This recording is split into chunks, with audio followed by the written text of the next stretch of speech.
अगर आप no contact में हैं तो यहाँ ये एनर्जी की सिचुएशन ऐसी है जिसे आप अच्छे से हैंडल नहीं कर पा रहे हैं, क्योंकि कोई आपको मैनिपुलेट कर रहा है, कोई आपको इग्नोर करता दिखाई दे रहा है, कंफ्यूज करने की एनर्जी है। और पास्ट में जिस इंसान ने आपका हाथ पकड़कर बोला कि ये हाथ वो कभी नहीं छोड़ेंगे, करंट एनर्जी ये है कि वो बिना किसी रीज़न के आपको हाथ छोड़ते हुए दिखाई दे रहे हैं, आपसे नाराज़ और गुस्सा मुझे दिखाई दे रहे हैं। ये चीज़ आपको ट्रिगर कर रही है, आप वर्थलेस फील कर रहे हैं।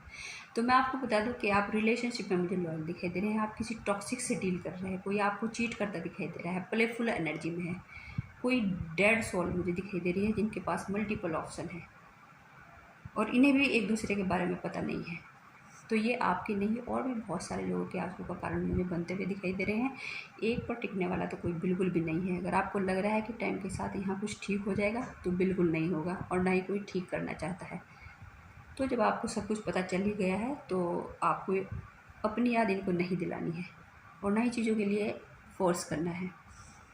एंजल की गाइडेंस ये है कि आप इनसे बचें, आप यहाँ सेफ सिक्योर नहीं हैं, फास्ट मूव ऑन करें और नो रिएक्शन नो एक्सप्लेनेशन।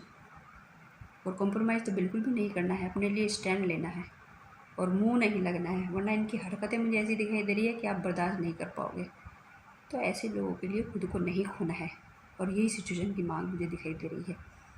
तो यहाँ आपका फ्यूचर नहीं है और जिनके लिए आपकी स्लीपलेस नाइट है वो चद्दर तान कर सोते हुए मुझे दिखाई दे रहे हैं।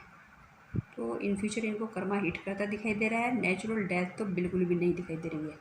गॉड की ब्लेसिंग आपके साथ है।